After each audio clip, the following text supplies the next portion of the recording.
There's a moment every gardener faces when winter creeps in. The soil tightens up, and everything living beneath the surface slows to a crawl. This is when the health of your soil matters more than ever, because cold weather doesn't just challenge plants. It threatens the microbial workforce that keeps roots alive. And recently, many gardeners have turned to sweeteners as microbial boosters. But here's the real question. If you add honey or molasses to revive your soil in winter, which one actually helps and which one quietly destroys soil life when misused? When we talk about feeding microbes, the type of sugar matters more than the sweetness. Most gardeners know that soil microbes need carbohydrates to stay active, but what gets overlooked is that not all sugars behave the same once they hit the soil. Honey and molasses both seem like natural, harmless sources of energy, yet they function very differently once microbes begin consuming them. Honey is antimicrobial by nature. It contains enzymes like glucose oxidase that generate small amounts of hydrogen peroxide when mixed with moisture. That same trait that preserves honey in a jar can slow down microbe populations when added to soil in the wrong concentration. Molasses, on the other hand, is not antimicrobial. It is thick, mineral-rich, and loaded with simple sugars that soil bacteria and fungi can digest quickly. When used correctly, it feeds colonies instead of suppressing them. This is why understanding the role each one plays is critical before mixing anything into your winter soil.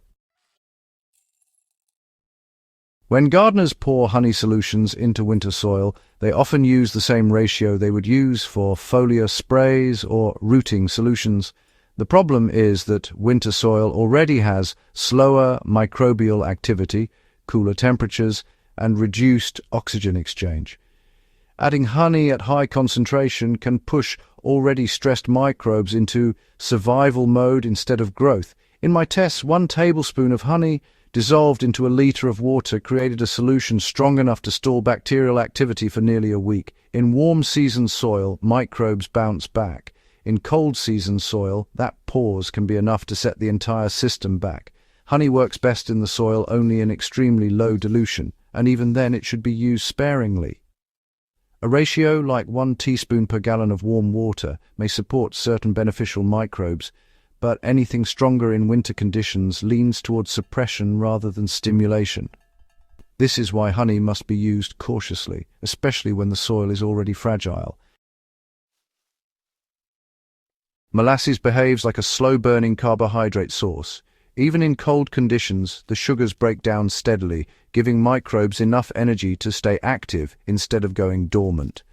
Blackstrap molasses carries an additional advantage because it delivers small but meaningful amounts of calcium, potassium, and iron. These minerals support microbial enzyme activity and help plants transition from winter stress to spring readiness. In cold soil tests, a simple blend of 1 tablespoon of blackstrap molasses to 1 gallon of lukewarm water created enough microbial activity to raise soil respiration within 48 hours. The response wasn't explosive. Winter conditions prevent dramatic surges, but the microbial colonies remained active, stable, and healthy. This slow release of energy keeps bacteria cycling nutrients and gives fungi the fuel they need to maintain high-file networks even in colder temperatures. That stability is what makes molasses the superior winter soil amendment. Instead of stressing microbes, it feeds and strengthens them. The outcome of this comparison really came down to compatibility with cold soil biology.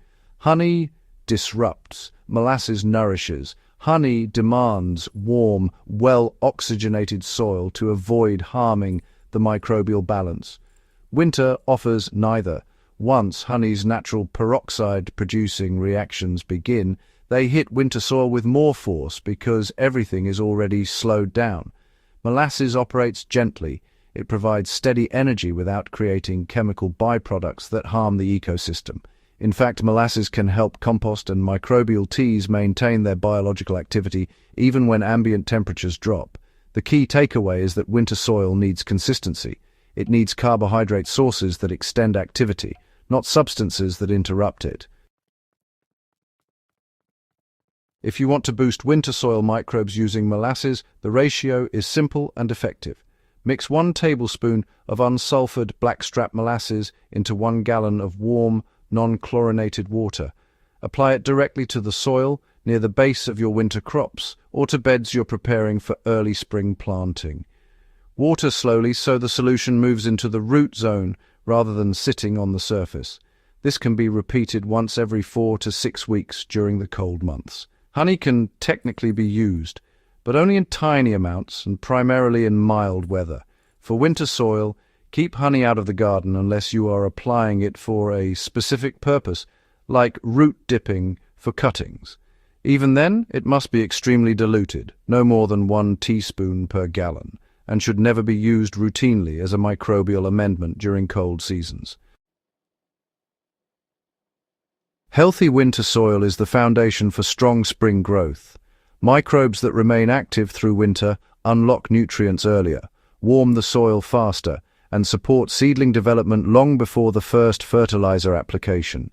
Using molasses keeps that life thriving. Using honey incorrectly can stall it. So choose the amendment that aligns with the biological reality of winter soil. Feed your microbes, don't fight them. If you found this guide helpful and want more research-backed gardening insight, make sure you subscribe to Gentle Herb Living and share this video with other gardeners who care about building real soil health.